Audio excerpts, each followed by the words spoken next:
بسم الله الرحمن الرحيم ويسر لي أمري واحلل عقدة من لساني يفقه قولي واجعل لي وزيرا من أهلي هارون أخي أشدد به أزري وأشركه في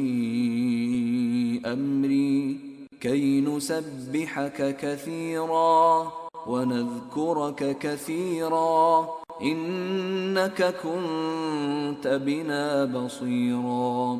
قال قد أوتيت سؤلك يا موسى ولقد مننا عليك مرة أخرى إذ أوحينا إلى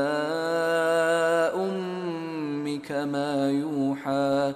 أن اقذفيه في التابوت فاقذفيه في اليم فليلقه اليم بالساحل يأخذه عدو لي وعدو له وألقيت عليك محبة مني ولتصنع على عيني إذ تمشي أختك فتقول هل أدلكم على من يكفله فرجعناك إلى أمك كي تقر عينها ولا تحزن وقتلت نفسا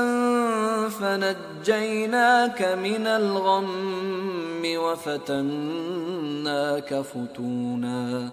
فلبثت سنين في أهل مدين ثم جئت على قدري يا موسى واصطنعتك لنفسي اذهب أنت وأخوك بآياتي ولا تنيا في ذكري اذهبا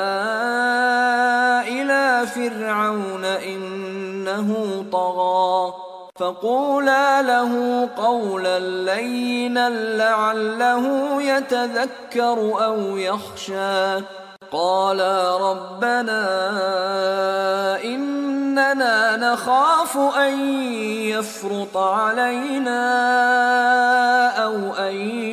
يطغى قال لا تخافا إنني معكما أسمع وأرى فأتياه فقولا إنا رسولا ربك فأرسل معنا بني إسرائيل ولا تعذبهم قد جئناك بآية